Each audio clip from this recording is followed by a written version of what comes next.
네, 반갑습니다. 이게 저 시그니처 인사죠.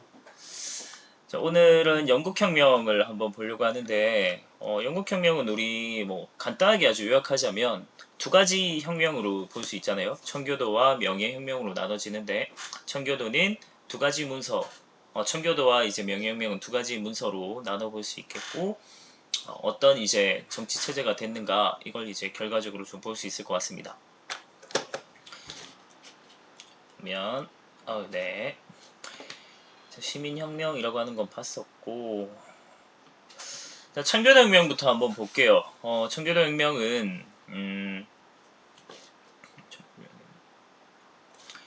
청교도혁명은 일단 배경을 보자면 젠트리 및 전문직 종사자들의 성장, 우리 젠트리의 성장이라고 일단 보면 될 것 같습니다. 이들은 절대 왕정 시기에 이제 상공 시민층 있죠. 걔들이 이제 점차점차 성장을 해서 젠트리라고 하는 하나의 계층을 만들었다라고 생각을 하면 될 것 같은데, 기본적으로 중소지주층이고 그러니까 어느 정도 경제력이 바탕이 되는 애들입니다. 그러면서 이제 고등교육을 이수하면서 화이트 컬러직, 그러니까 전문직 종사자들이라고 보면 되겠죠. 그래서 어느 정도 이제 사회적인 지위도 갖고 그러면서 이제 하원의 다수까지를 차지하게 되면서 정치적으로도 힘을 좀 갖게 됐다라고 생각을 하면 돼요. 그러니까 이들이 성장을 하게 되면서 예전에 이제 그냥 상공시민층 절대왕정 시기에는 절대왕정이랑 이제 결탁을 하는 관계였다면 이제는 이런 전제 정치를 비판하는 세력으로 성장을 했다고 보면 될 것 같아요. 그리고 이들 대부분이 청교도였는데 당시 이제 영국 같은 경우가 국교회주의. 그러니까 국교회라고 하는 건 제가 항상 이제 간단하게 설명하자면 이런 거예요. 이혼 때문에 독립을 하게 됐는데, 그러니까 기존에 이제 가톨릭에서 분리돼서 나오긴 했지만 그냥 실상은 카톨릭이에요. 그래서 카톨릭이랑 같다라고 보면 되고, 그래서 이 국교회를 되게 강요한다고 하는 건 카톨릭에 대해서 되게 이제 강요하면서 청교도를 이제 박해하는 이런 상황들이 나타나거든요. 젠트리들이 대부분 청교도였기 때문에 여기에 또 굉장히 반발을 하게 됩니다. 마찬가지인데 스코틀랜드 장로교도들은 요 칼뱅파 신교도들이잖아요. 그래서 얘들도 이제 국교회를 강요하는 거에 대해서 반란이 일어납니다. 그래서 이걸 이제 또 진압하기 위한 이런 과정에서 또 막 의회를 해산하고 이러면서 이제 한 청교도혁명이 일어난 주요 원인이 되는 거죠. 그리고 제임스 1세, 찰스 1세의 전제 정치가 이제 요 시기 때 이제 나타나는 문제 되는 왕이라고 보면 돼요. 좀 더 자세히 보자면 의회를 소집합니다. 왜 했냐면 이때 이제 에스파냐랑 이제 전비 마련, 그러니까 전쟁을 하고 있었는데 전비를 마련하려면 의회의 동의를 얻어야만 했어요. 그래서 의회를 소집을 했는데 이때 이제 의회에서 권리청원이라고 하는 이제 문서를 승인해달라라고 요구를 하게 됐고 또 왕의 전제 정치에 대해서 비판을 하면서 정치 개선을 요구하게 됩니다. 자, 당시 이제 전비 마련이 급했기 때문에 일단 요 권리청원이라고 하는 걸 승인을 해줘요. 그러니까 내용이 어떤 거냐면 이런 겁니다. 우리 나중에 권리 장전하고 좀 비교해서 봐야 되는데 권리청원이라고 하는 것은 말 그대로 청원이에요. 원하고 요청한다는 뜻이고 이때는 뭔가 법적인 구속력은 없다고 봐야 돼요. 그러니까 의회의 동의 없이는 안 된다, 뭐 안 된다, 안 된다, 안 된다 이렇게 끝나요. 근데 이런 거랑 이제 나중에 권리 장전하고 한번 비교해서 볼 수 있겠죠. 그다음에 에서 이제 의회를 1년 만에 해산시켜버리고 11년 동안 열지 않습니다. 왕 입장에선 기분 나쁘잖아요. 그래서 그런 상황이었는데 스코틀랜드의 장로교도들이 또 반란이 일어나다 보니까 이걸 또 진압하기 위한 의회를 소집을 하게 돼요. 그러니까 또 이제 11년 동안 묵은 막 욕을 다 하는 겁니다. 정치 개선을 요구하다 보니까 또 듣기 싫어요. 또 이제 해산 시켜버렸는데, 그러니까 이때는 이제 이 시민들이 가만히 있지 않았어요. 그래서 이게 왕당파와 의회파의 내전까지 이어집니다. 왕당파는 우리 기존의 봉건 이제 기사들이라고 생각을 하면 돼요. 이들은 이제 봉건적인 질서를 유지해야 되는 특권층이니까 당연히 이제 왕권이랑 결탁을 했고요. 이 시민군들은 이제 의회파 이렇게 구성이 돼서 전쟁을 했는데 처음엔 당연히 기사들이 되게 유리했겠죠. 전쟁에 대한 경험도 많고요. 기본적으로 훨씬 또 싸움 이런 게 훨씬 유리했죠. 모든 점에서. 근데 이때 이제 불세출의 영웅이 등장하죠. 바로 크로멜입니다. 올리버 크로멜이라고 한 사람이 등장을 하게 되면서 이 시민군을 이끌고 승리를 쟁취해냅니다. 그러면서 이제 찰스 1세를 화이트홀 궁 앞 광장에서 공개 사용시켜버려요. 그래서 그때 왕정이 폐지가 되고 공화정이 수립이 된 청교도 혁명이 나타납니다. 그 뒤에 이제 잠시 나타난 게 이 크로멜의 호국경 체제인데요. 호국경은 말 그대로 나라를 보호하는 기사, 뭐 수호하는 기사 이런 뜻이에요. 마치 이제 고구려 때 이제 연 개소문이 대망리지라고 하는 이 관직을 만들면서 엄청난 독재 비슷하게 막 하잖아요. 그런 이제 정치가 나타나는 게 요 식입니다. 크로멜의 호국경 체제인데 종신임기였어요. 그래서 죽을 때까지 했고요. 자기 아들까지 이어서 받았는데 이 크로멜이라는 사람이 너무나도 철저한 청교도주의자였고 그리고 이 엄격한 금욕주의 그러니까 뭐 술이나 도박이나 이런 거에 대해서 그러니까 뭔가 유흥을 즐기고 이런 거에 대해서 굉장히 이제 금욕을 요구했어요. 그러니까 그 반대하는 사람들에 대해서는 아주 철저하게 탄압을 하고 그런 공포 정치를 시행하다 보니까 일반적인 시민들의 입장에서는 뭐 그렇게 막 엄청나게 깐깐하게 막 청교도로 살아가기 힘들잖아요. 그래서 이거에 대해서 불만을 품게 됐고요. 차라리 왕정이 낫겠다라고 하면서 크로멜 아들이 이제 물려받아서 하고 있을 때 찰스 2세를 다시 의회에서 왕정을 복구시켜 버립니다.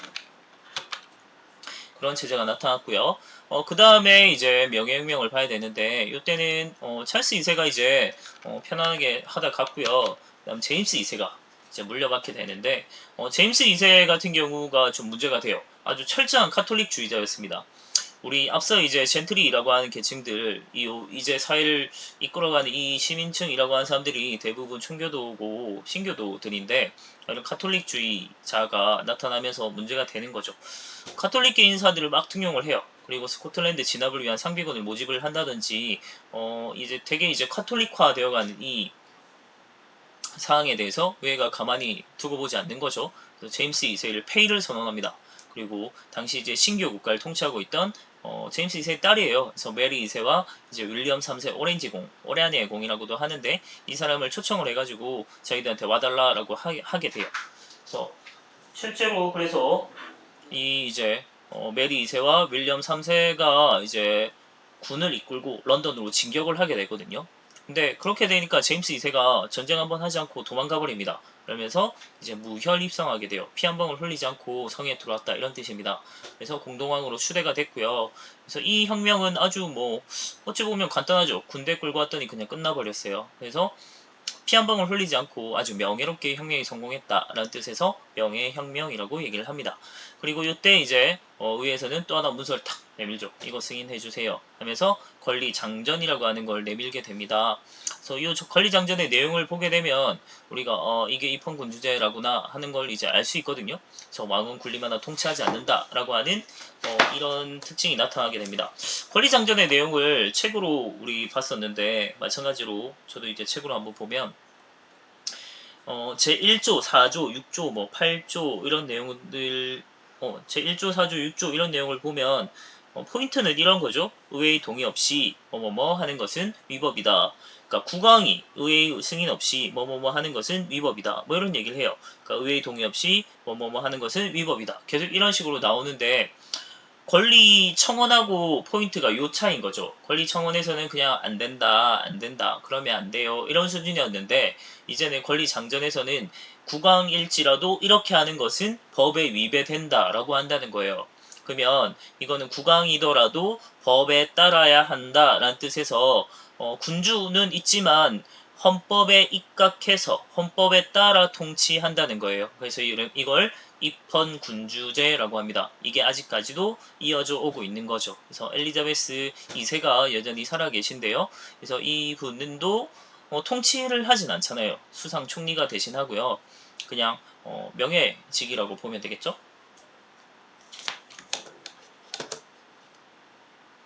다음 프랑스 혁명. 프랑스 혁명이 제가 다시 이렇게 한번 보는 것은 프랑스 혁명의 가장 이제 시민혁명의 전형적인 형태라고 볼 수 있겠습니다. 프랑스 혁명의 주요한 배경이 바로 앙시엥 레짐이라고 하는 구제도. 이 구제도의 모순인데요. 모순에서 우리가 생각할 수 있는 건 바로 이 점입니다. 사회는 굉장히 변해가고 있었는데 여전히 이제 절대 왕정이 유지되고 있었고 1신분인 고위성직자, 2신분 귀족, 요 특권층은 전 인구의 2%밖에 안 됩니다. 하지만 세금이 면제가 되고요. 사회 뭐 관직뿐만이 아니고 모든 걸 다 독점하고 있는 상황이죠. 그래서 그런 상황에서 제3신분인 시민계급, 농민, 노동자 이들은 전 인구의 98%로 모든 세금을 다 부담하는 계층입니다. 그러니까 이 제3신분이 놀고 먹는 이 제2신분과 1신분을 먹여 살리는 이런 구조인데요. 하지만 국가의 의무는 다하지만 권리는 주어지는 게 없었고, 특히나 정치에 참여할 수 있는 권한이 없다 보니까 계속 이제 이런 식으로 살아가야만 하는 이런 모순점에 대해서 이 시민계급들이 굉장히 불만을 가졌다는 것이죠. 그래서 다시 한번 정리를 하자면, 혁명 전의 프랑스는 절대 왕정 체제입니다. 그걸 잘 보여주는 건 바로 이 지미국 국가다. 네, 루이 16, 14세죠. 우리가 이제 요 프랑스 혁명 당시는 루이 16세였고, 루이 14세 태양왕이라고 표현을 하는데, 이 사람의 자템을 볼 때마다 전 소름 끼치는데, 어쨌든 이런 체제가 계속 쭉 이어져 오고 있었지만 사회는 계속 변해가고 있었다는 겁니다. 그래서 그 변해가는 거에 맞춰서 시민계급, 성장했던 이 시민계급들이 자신들의 요구를 표현을 하기 시작했다는 것이죠. 그러면서 나타난 게 프랑스 혁명입니다. 직접적인 이제 혁명의 배경이라고 볼 수 있는 거는 왕실 제정이 너무나 파탄나 있었다. 그래서 이 파탄의 상징, 사치의 상징이라고 볼 수 있는 게 바로 마리 앙뚜아네트인데요. 물론 제가 수업 때도 얘기했고 여러 번 얘기했지만, 마리 앙뚜아네트는 아마도 굉장히 억울할 수 있어요. 당시 이제 왕실이 너무나도 재정이 아마 여러 호화로운 파티나 이런 것들 감당하기가 워낙 힘들었을 거예요. 베르사유 궁전 이런 것들 포함해서 굉장히 화려하고 이런 것들 때문에 이미 재정은 좀 힘든 상황에서 연이은 전쟁 이런 게, 아마 전쟁 이런 게 훨씬 컸겠죠. 사치스러운 건 옛날부터 이어져 왔겠지만 전쟁이 너무나도 계속 이어져 있었고, 특히나 이미 파탄한 상황에서 프랑스가 참 지들이나 잘할 것이지, 당시 이제 미국 독립혁명을 지원을 했다고 했잖아요. 그래서 그게 이제 아주 결정적으로 왕실 재정을 파탄시켰던 중요한 배경이 되는 것 같습니다. 그래서 이제 루이 16세가 와, 세금이 너무 필요해, 더 걷어야겠다라고 해서 3부회라고 하는 3신분 대표 회의를 소집하게 된 거죠. 근데 이때 이제 가만히 있지 않았던 거죠, 제3신분이. 그러니까 특권신분이야 자기들은 사실 상관없었는데, 특권신분하고 제3신분 간에 요 표결 방식을 둘러싸고 대립이 일어났습니다. 제가 설명했지만 원래 표결 방식은 신분별 표결 방식이라고 해서 특권신분층, 그러니까 귀족 성직자 대표 한 표, 그리고 귀족 대표 한 표, 3신분 대표 한 표, 이렇게 해버리면 무조건 이제 제3신분은 이대로 질 수밖에 없는 이런 구조, 아주 불합리한 구조였는데, 그래서 이거를 이제 개인별 머릿수 표결로 바꾸자라고 이제 요구를 한 것이죠. 근데 당연히 이 왕과 왕실과 이제 특권신분층은 들어줄 리가 없죠. 그래서 안 들어주다 보니까 제3신분이 반발을 하게 됐고요. 막 이렇게 대립이 일어나니까 막 회의실도 못 들어오게 하고 막 그래요. 그래서 제3신분이 따로 이제 테니스 코트에 가가지고, 말 그대로 진짜 테니스 치는 그 테니스 코트입니다. 그래서 테니스 코트 가가지고 우리 끝까지 요 법 바꿀 때까지 물러나지 않겠다 라는 테니스 코트에 선언을 했고요. 이때 이제 구성된 게 국민의회입니다. 우리 막 여러 가지 명칭이 바뀌잖아요. 이때는 국민의회입니다. 그래서 국민의회에서는 테니스 코트 선언을 했고요. 그리고 당연히 이제 요 국왕은 막 탄압을 하죠. 근데 무력으로 막 탄압하고 이러다 보니까 시민들이 안 되겠어, 우리도 무장을 해야겠다라는 생각을 가지고 바스티유 감옥을 습격을 합니다. 바스티유 감옥 습격은 굉장히 중요한 사건이에요. 왜냐면 요 바스티유 감옥이란 곳은 당시 이제 정치범들을 수용하는 전제정치의 상징물이기도 하고요. 그리고 요 지하 창고에는 무기고가 있었습니다. 이 무기고를 탈취하게 되면서 시민들이 무장을 할 수 있었던 아주 중요한 이제 이 사건이에요. 그래서 바스티유 감옥 습격은 매우 중요합니다. 그래서 꼭 기억해 두시고, 그래서 요 습격 사건 이후에 이제 인권 선언이라고 하는 걸 발표합니다. 인간과 시민의 권리 선언이라고 하는 것이고요. 요거는 제가 마찬가지로 책으로도 봤는데, 1조에 보면 자유, 평등, 자연권, 천부인권 이런 것들 아주 기본적인 권리에 대한 얘기가 나오고, 제2조는 저항권이 나와 있습니다. 이 저항권은 우리 로크의 영향을 받은 거라고 했죠. 그 다음에 제3조에 보면 국민주권 이런 얘기 나와 있고요. 제6조에 보면 입법 참여권, 참정권에 관한 얘기가 나와 있습니다. 그리고 제17조가 아주 좀 다른데요. 자신들의 재산을 보장받기 위한, 경제적인 이익을 추구하기 위한 그런 이제 조항이 들어가 있다는 거죠. 그래서 일반적인 이제 다른 조항들은 좀 기본적인 우리 인권에 대한 기본권 이런 얘기, 물론 재산권이라고 하는 것도 사유재산도 굉장히 중요한 기본적인 권리지만 조금 성격이 다르다, 이걸 좀 생각을 해봤으면 좋겠습니다. 일단 요까지 할게요.